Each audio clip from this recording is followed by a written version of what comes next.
how do they call this? Shameful display. Now, I'm not an expert when it comes to Swedish politics, but I got myself up to speed just a little bit to make a video. So if I say something wrong, please correct me. I'll try to give you the lore on what just transpired there. So what year is this? 2021, right? I mean, having the first woman that's a prime minister isn't a big thing anymore. It's like you already have them all around the world. The European Union has a female president, right? Angela Merkel. There are just so many examples. But no, every now and then you have a progressive party like in Sweden, and they want to be the first to get that woman in. It's like, oh yeah, let's make history. So you're not making history by inventing penicillin. You're not making history by sending rockets to the moon. You're making history by making sure that the person that's now the prime minister has the correct pedigree. That they're born the proper way. And it's like, oh my God, this is going to go into the annals of history. It turns out, yeah, it is going to go into the annals of history, just not the way you expected. Because when you go, first woman, everyone look at it, people look at it. And it's something that would probably happen, like, every now and then a prime minister resigns. I guess not as fast, like this might be a Guinness Book World Record. But if you keep hyping it up and people are now watching and they're losing, right? So apparently what happened and why she resigned is because in Sweden you have a coalition. It's not just the party that gets the most votes that gets to make the government. Like there's several parties, and then they talk with each other and they form a coalition. And the people that are the coalition, they get to govern, and everyone else is in the opposition.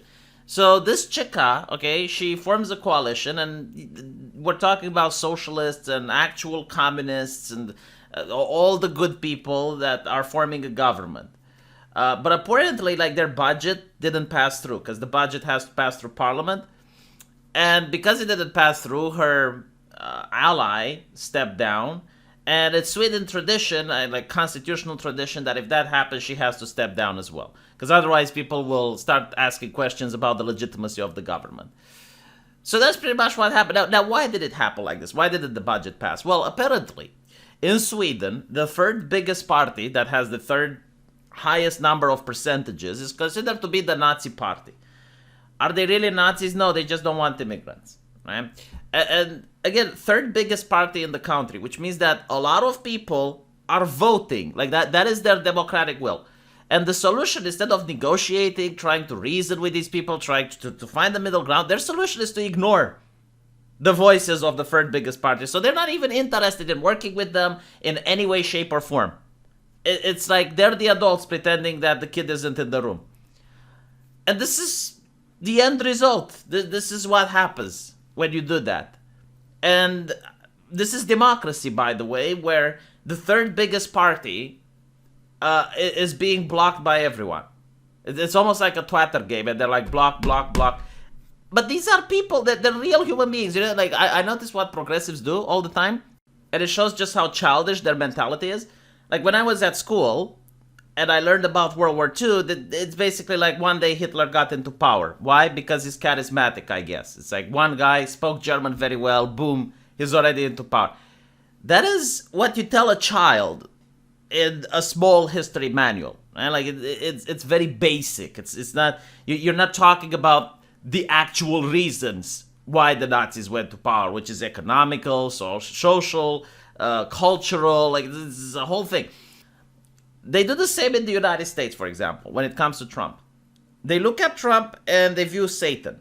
They don't view that the reason Trump was into power is because hundreds of millions of people voted for him.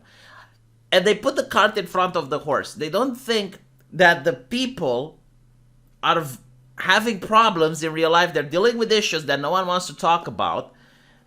And they will vote for anyone that addresses those issues. So if it's not Trump, it would be someone else. It doesn't matter. Like there will always be someone else, because it's not the person that creates the people. It's the people that create the person.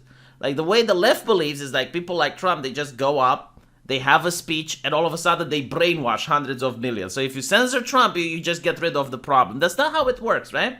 So it's literally the same here that you see in Sweden. They believe is that the Nazi Party is brainwashing people to vote for them.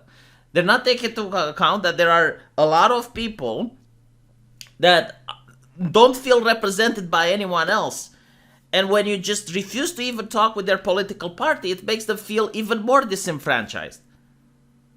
But, it is what it is, I suppose. And by the way, like, I noticed the same thing in my country, and it's almost everywhere. Like, you're going to have a huge chunk of the population that feels disenfranchised, and the solution all the time, every time, is don't talk about it, pretend that these people don't exist, ignore them.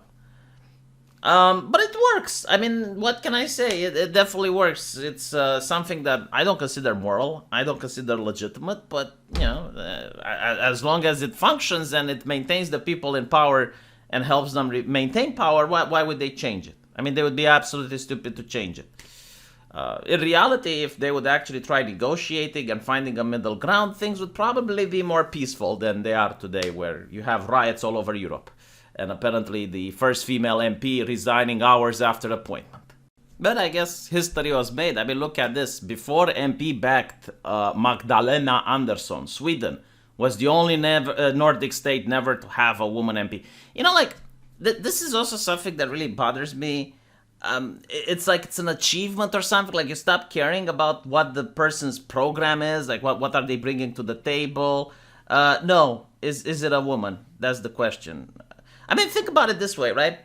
Imagine you have a problem. Let's say you're falling down a cliff and you're hanging on a tree branch. And your problem is that you need help. Like, someone needs to help you out. And you can select between two people. Like, one of them is a man and you know he's going to help you. The other one is a woman, but you don't know if she's going to help you. So people are saying, hey, vote for the woman because she's a woman. Like, no one voted for the woman before, but you can be the first that picks her up. It's like, what the fuck? It makes absolutely no sense.